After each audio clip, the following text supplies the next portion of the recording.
everybody, Chris Parody here. I hope you enjoyed working on the A section of St. Louis Blues, and today we're going to move on and learn the B section. You might have noticed in some of the different versions I recommended that occasionally a version might start on the B section rather than the A section, so that's something that you can decide for yourself whether you like to maybe play around with that song structure. I follow the Bessie Smith version, so I play these sections like you hear in that particular version. But I believe David Grisman, Fats Waller, they both start on the B section. And it has this fun tango rhythm to it, so it's quite a bit different rhythmically than the A section. Another thing that I would mention about the rhythm of this section also has to do just with the tempo, which I tend to play this part a little bit faster in tempo than I do the A section. So when I get to the end of the A section,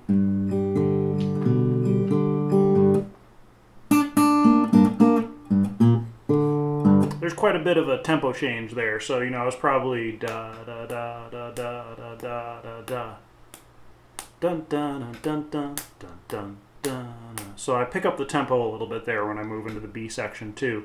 So just some things to consider as you start to work on this part. This part's a little bit shorter than the A section and the C section, so there's only 8 measures in this part, 16 by the time we play it with both endings. But it is shorter.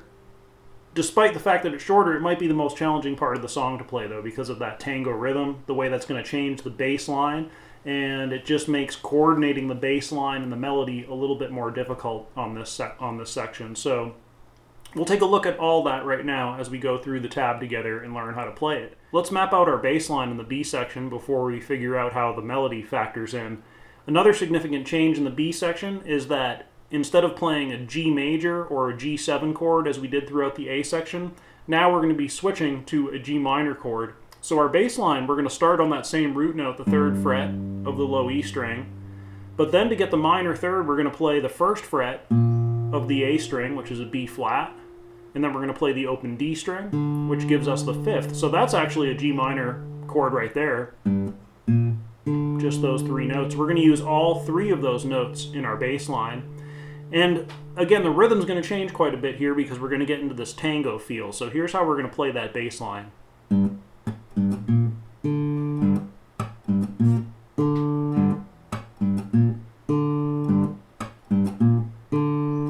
So it's going to sound like that.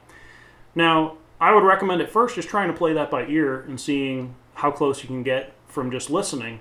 But let's break it down a little bit more so we can figure out exactly what's going on.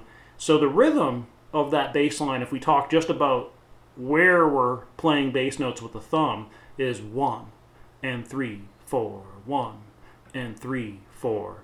So there's a rest on the 2, and we're basically pushing that bass note from where we would normally play it on the 2nd beat, and we're moving it into the and beat, into the and of 2. So we're getting 1 and 3, 4, 1 and 3, 4, 1 and 3, 4. Now you might notice I'm still playing the 2, but I'm not playing it as a note. I'm just giving a little percussive hit to the strings. And all I'm really doing is just letting my hand relax. After I pick that note, I'm just bringing it down. And I'm really using the bed of my nails to get that percussive slap sound out of the strings. So that gives me 1, 2, and 3, 4, 1, 2, and 3, 4.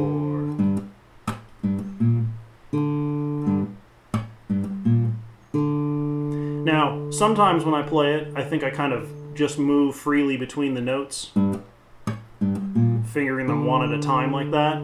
As we add the melody in, sometimes I will keep these 2 fingers down here on the 3rd fret of the G and B string. Those are going to be our melody notes. We'll get to those in a moment. But sometimes I'll also just kind of reach over there with the index. It's a little bit of a stretch coming from the middle there, but doable both ways, so you can figure out what feels most comfortable.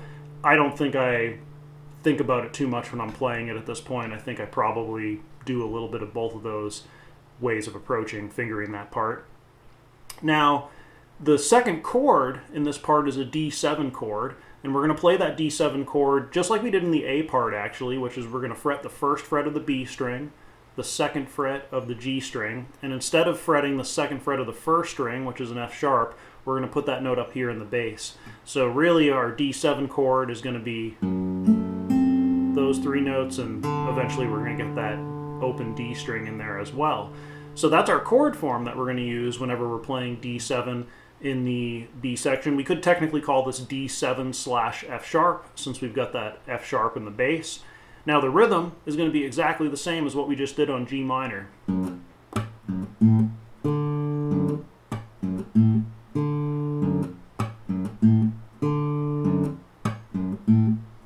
So all the same timing, even the same placement of that little slap with the picking hand. However, there's a couple other things that I might point out here, and I talked a little bit about this in the video for the A section, which was talking about being very intentional about how long certain notes should be and letting some notes ring, cutting other notes short. And I talked about using the fretting hand to do that by basically just decompressing a note without actually lifting your finger off the string, so you're not pushing the note in at all, you're just lifting it out, but still touching the string, which will mute it. Another way too is if a string is ringing, this hand can just silence it. But I realized afterwards there was one other thing I forgot, which is really obvious if you watch when I'm doing it here. So if I play that bass line again, I want you to pay particular attention to my ring and my pinky, which are not fretting any notes. So I'm really using those to silence those open strings, that open A and D string in my bass line. If we didn't do that, it would sound like this.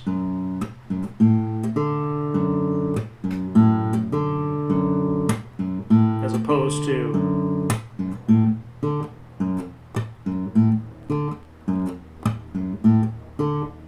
so with that second way, paying more attention to when we want to mute strings to get a very particular note length, things start to sound a lot tighter, a lot deeper in the groove. The first way, maybe it's still passable, it still works, but things are going to be a little noisier, the notes are going to be all bleeding together, and we're just not hearing that same punctuation that really helps drive the groove home. I often recommend spending a lot of time focusing on bass lines with any of these fingerstyle songs that we learn. This one in particular, I think, benefits from some extra time focusing on the bass line because it's so different rhythmically and mechanically compared to some of the ones that we've done in other songs so far. So once you get that bass line feel down, it's going to be a lot easier to add in the second part here, which is the melody. Now the other thing about this part is because of the rhythm of the bass line, we're going to allow some places where the bass line is just going to completely stop, and we're going to put all the focus into the melody, and then we're going to come back to the bass line. And then there's also going to be some places where both are working in unison, as we've seen in so many songs so far. There's a good lesson in that too, which is just to say that if the bass line or the melody is getting too complex at any point for us to be able to do both, we don't have to do both. They don't always have to be in unison. We can sometimes put all the musical focus into what the bass line is doing or into what the melody is doing. Usually the melody, though, is the thing that's going to take prominence because that's obviously what the tune is. We need to get that melody across. So if anything, we're probably going to sometimes drop the bass line in favor of the melody. But just something to think about. We can always simplify things. We don't have to make it this hard and fast rule that bass lines and melodies are always happening simultaneously. As I mentioned earlier, I do speed up the tempo a little bit when I start the B section. But up to that point where the pickup notes begin, I feel even the rests that precede the pickup notes at the tempo of the A section. So for instance, when I'm finishing A, rest, rest. You can tell those rests were still at the tempo of the A part, and then as soon as I start those B section pickup notes, I start to increase the tempo a little bit as I get into that tango feel. So we get those pickups, and then on the first beat where you're playing your first bass note, you're going to pinch all three strings, 6, 3, and 2, and you're going to play the third and the second string on the and of that first beat, like that. So we get St. Louis woman. That's what's being sung there. Okay, now we just have to play the bass line after that, as you heard me do there. So I'm playing and then into the first bass note of the next measure there. So I've basically played one bass line, and then I've started the next one, but I'm not going to finish it actually. I'm just going to end on that note. You hear I kind of punctuate that note pretty short. And that brings us to the first moment where we're going to put all the concentration into what the melody is doing. So we're going to bring our index finger over to the first fret of the B string, and we're going to play that note followed by the second fret of the B string. And really what the melody's doing is it's just walking up to the third fret. So we're doing a little chromatic walk there, just moving in half steps from the first to third fret. But what I like to do to add a little bit of style there and to also kind of get closer to the sound of a blues singer is I like to take that second fret note and bend it with my middle finger. I'm using my index finger there as well to kind of help get that note bent, and I'm just trying to bend it to the pitch of the third fret. If you haven't done a lot of string bending or you find it too hard at this point, it's perfectly fine to just walk up to the third fret and play that note there. If you want to try to do the string bend and it's something that's maybe new to you or you're trying to improve at, a great exercise you could use is to play the third fret, which gives you the note that you want to bend to, and feed that pitch into your ear and then bend the string to that pitch. This will help you get the accuracy of the bend to get that bend as close as you can to that third fret note, because if you go too little, you won't get all the way there. If you go too much, you're going to go past the note. So that's a great exercise where you basically play the note that you're trying to bend to, and then you bend the string, and that way you're constantly referencing that note, and that will help you gain that accuracy with the bending technique over time. Okay, so now we have this.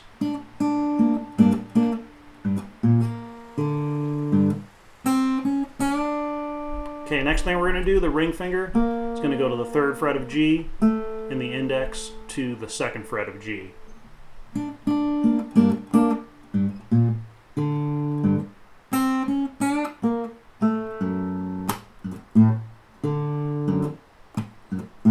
The first thing I'm going to do on that B7 chord is I'm just going to play a measure of the bass line. And then I'm going to play another measure of the bass line almost entirely. I'm going to leave off that last bass note. I am going to play it, but I have to play a melody note before that. And that melody note's going to be the first fret of the second string. So I'm going to play that note, and then my thumb is going to play the final bass note of that measure. But I'm not done with that measure yet. On the and beat, I'm also going to play the second fret of G. So that's all coming out of my chord form. Nothing has to change over here once you get those fingers set up on your D7/F sharp chord. And now if we take that measure and we play the whole thing, it would sound like that. So that's getting a little bit trickier now because we're having to coordinate the unison of that tango feel in the bass line with some melody notes kicking in there. So I would recommend two things if you find that tricky. The first, again, is just to realize that what do you do before the melody does anything is you just play those first three bass notes.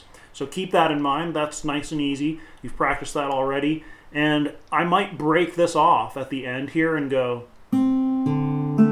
pretty easy when you do it by itself. You're just playing that second string, first fret, your thumb plays the bass, and then you play the second fret of the G string. Okay, so if you take that, get nice and comfortable with that little piece, and now add it right here. Right here, like that. So that's a great way to deal with that if you find that rhythm tricky at first. Don't necessarily always start at the beginning of the measure, because then you have to play through that first part of the measure before you get to the part that you're trying to figure out how it lines up. So always good, even if it's just a 3-note segment like that, break it apart, learn how to play it, and then it'll be much easier to put it back into the full thing. So that gives us the first two measures of D7/F sharp, which is measures 3 and 4 of the B section. We're going to stay on that chord for another two measures, measures 5 and 6 as well. This is a pretty common thing that happens in song structures. We play one chord for 2 measures, we play another chord for 4 and then we return to the first chord for another 2 measures. That can happen in 8-measure structures like this, or in 16-measure structures. Something to just look for, common song structure motif that will pop up. And you might also take note that sometimes in these structures you might have the impulse to want to change chords after the 2 measures go by of that 4-measure chord. But as you start to play it more and more, you'll have a nice instinct sometimes to stay on that chord, even though you might want to switch.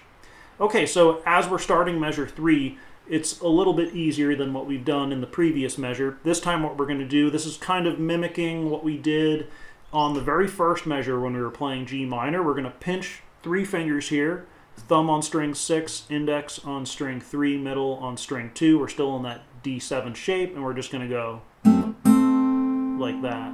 So I played my bass with the other 2 fingers, and then I just played the other 2 fingers on the and beat. So that would be 1 and. Now I just finish off the bass line. And again, kind of mimicking what happened in the first 2 measures. The next measure I'm going to start, and I'm just going to play that first bass note, and that's all I'm going to play. And then the melody stays almost the same, except for that last note that I played there was the open G string. So just like we did in the second measure, we play a short bass note, we walk up that B string with the bend, go to the 3rd fret of G, and this time we finish on the open G string. Okay, that leaves us here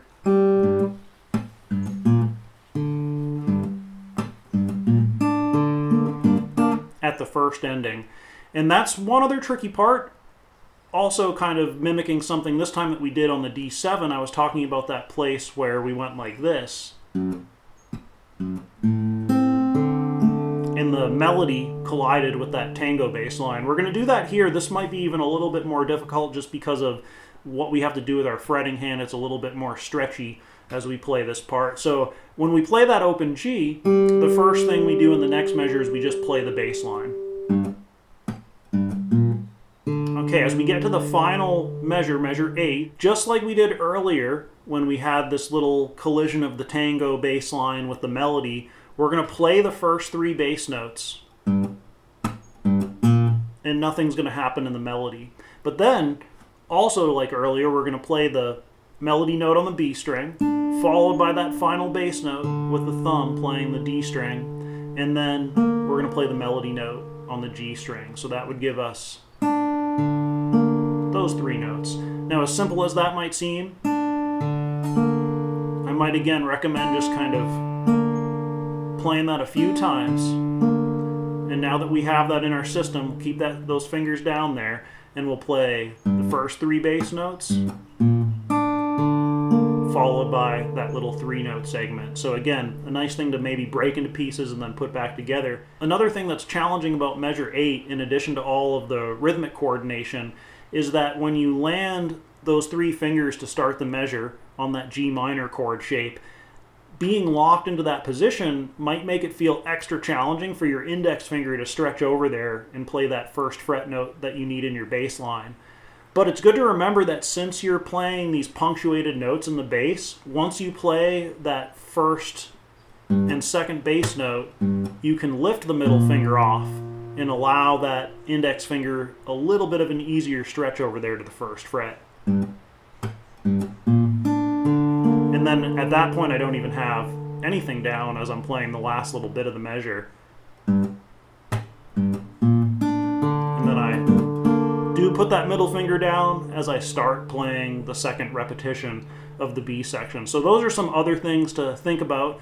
You'll have to work a little bit and just see what feels comfortable for your hand. It's going to be different for everyone. But those would be some things I would think about as you're trying to navigate some of the potential challenges you might encounter on that 8th measure. After we play through the first 6 measures again, that's going to bring us to the second ending.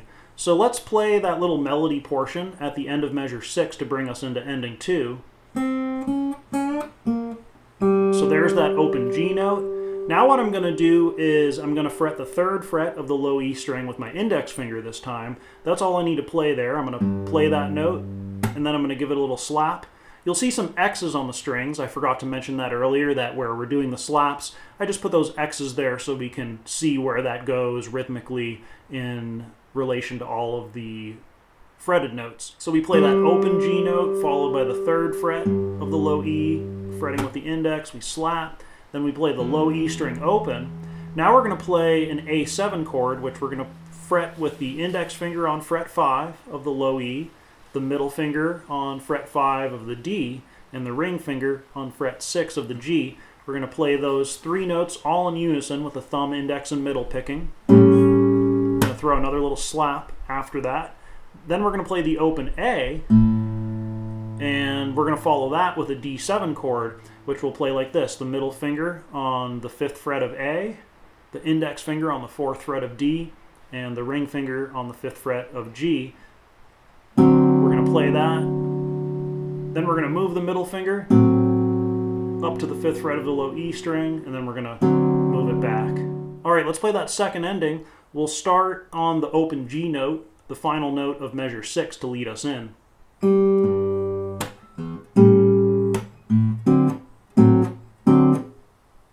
All right, and that D7 chord at the end of the B section leaves us with a little bit of suspense, and basically it's sending us into the C part. We're going to be returning to the key of G major. We're going to be playing another 12-bar blues, but a different 12-bar blues than we played in the A section. So there'll be some cool new things to discover in that part as we bring St. Louis Blues to a close and learn the C part in our 3rd and final lesson in this little series here. So I hope you have a lot of fun playing this part. It does have some tricky rhythms in it, but it's quite fun to play once you get them down, and has a nice rhythmic sensibility to it that adds a lot to the song. So let me know if you have any questions. Have fun with it, and I'll see you soon. We'll finish things up with the C part.